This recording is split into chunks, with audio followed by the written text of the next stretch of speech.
मध्य प्रदेश में आचार संहिता लगने से पहले ही अब राजनीति गरमाने लगी है और इसी के तहत इंदौर में कांग्रेस विधायक संजय शुक्ला द्वारा जया किशोरी की भागवत कथा की परमिशन को लेकर भाजपा के साथ ही जिला प्रशासन पर कई तरह के आरोप लगाते हुए विधानसभा 1 में गुंडागर्दी को लेकर भी आरोप लगाए गए हैं। देखिए, इंदौर में एक धार्मिक प्रोग्राम होने जा रहा है क्योंकि मैं कांग्रेस से जुड़ा हुआ हूँ। मैं कांग्रेस का विधायक हूँ। भारतीय जनता पार्टी के नेता और जो कैंडिडेट हैं उनके माध्यम से मेरी विधानसभा में इतना बड़ा आयोजन नहीं होने के लिए मैं लगातार मेरे कार्यकर्ता लगातार 15 दिन से टीआई साहब से मिल रहे हैं, एसडीओ साहब से मिल रहे हैं, एसडीएम साहब से मिले, कलेक्टर साहब से मैंने बात करी, सब कुछ करा। उसके बाद भी कोई परमिशन देने को तैयार नहीं, क्योंकि इतना बड़ा कार्यक्रम होने जा रहा है तो मुझे बिना पुलिस के सहयोग के ये कार्यक्रम नहीं हो सकता।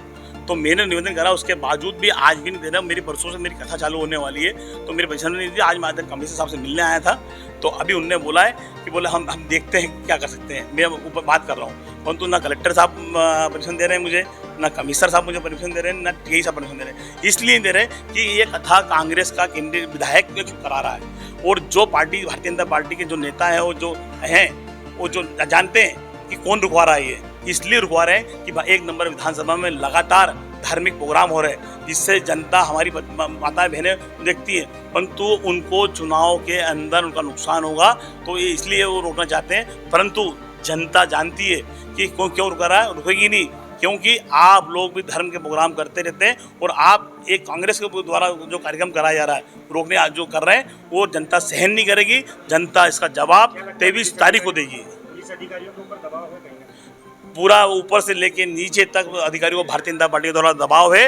हम चाहते हैं जिस दिन आचार संहिता लग जाएगी उस दिन हम कलेक्टर साहब से परमिशन ले लेंगे, परंतु आज तो पुलिस विभाग को परमिशन देना चाहिए। लगातार आज 7 तारीख हो गई है, 10 तारीख से मेरी कथा है, मुझे परमिशन नहीं दी गई। मैंने 1 महीने पहले आवेदन लगा दिया था, परंतु वो परमिशन आज तक नहीं दी गई मेरे को। और अब आपकी बात हुई है कमिश्नर साहब से, क्या आश्वासन दिया? वो कहते हैं हमको मालूम ही नहीं है कि आपकी कथा होने वाली है। मतलब ये कितना बड़ा झूठ बोला जा रहा है एक कथा के लिए, जो इंदौर नहीं पूरा प्रदेश जानता है कि कथा बांट रही है। मैं लगातार एक महीना 7 दिन हो गए मुझे, मैं 1 तारीख से लगातार मैं और मेरी पत्नी और मेरे बच्चे मेरी विधानसभा में हम एक घर पर निमंत्रण देने जा रहे हैं। पूरे प्रदेश को मालूम है कि इतनी बड़ी कथा होने जा रही है, परंतु अधिकारी बोल रहे हैं हमको मालूम ही नहीं। ये मतलब कितना बड़ा झूठ बोला जा रहा है। परमिशन नहीं मिलेगी तो हम प्रोग्राम नहीं करा पाएंगे, क्योंकि हमको कानून हाथ में नहीं लेना है। हमको जैसे भारतीय जनता पार्टी के लोग आपने देखा होगा रोडों पे होर्डिंग लगा रखे हैं, इतने होर्डिंग लगे हैं विधानसभा 1 के अंदर, परंतु अब नगर निगम को नहीं दिख रहा है। ये नहीं दिख रहा है कि इंदौर में स्वच्छता के लिए जब कांग्रेसी होर्डिंग लगाते हैं, मैंने होर्डिंग लगाए तो वो सब होर्डिंग निकाल दिए गए, परंतु भारतीय जनता पार्टी के नेताओं के होर्डिंग नहीं निकल रहे हैं, क्योंकि वो सब गुंडों के होर्डिंग है। जितने इंदौर शहर के गुंडे बदमाश है उन सब के होर्डिंग लगे हुए मेरी विधानसभा के अंदर। वो जनता देख रही है, इसका जवाब तो जनता देगी चुनाव के अंदर। मुझे कितना ही परेशान कर ले, सत्य परेशान हो सकता है, पराजित नहीं होगा। मैं लगातार कमिश्नर साहब को मैं सवेरे से लगातार फोन लगा रहा हूँ, फोन नहीं उठाया, इसलिए मुझे यहाँ कमिश्नर साहब के पास आना पड़ा मेरे को, क्योंकि हम चाहते नहीं है कानून हम हमारा हाथ में लें। जी, इंदौर विधानसभा क्रमांक 1 जो है, जो वहाँ के सिटिंग विधायक हैं, उनके द्वारा एक कार्यक्रम आयोजित किया जा रहा है जो कि 10 से 16 अक्टूबर का होने का संभवतः उनकी परमिशन के लिए वो आज आए थे।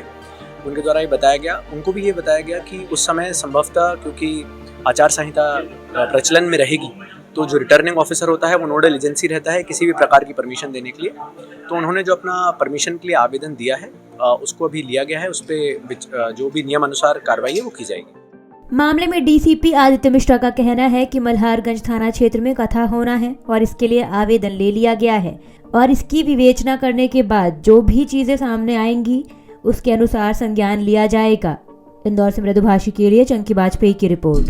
वीडियो को लाइक करें, शेयर करें। मृदुभाषी से जुड़ने के लिए चैनल को सब्सक्राइब करें। नोटिफिकेशन के लिए बेल आइकन दबाना ना भूलें।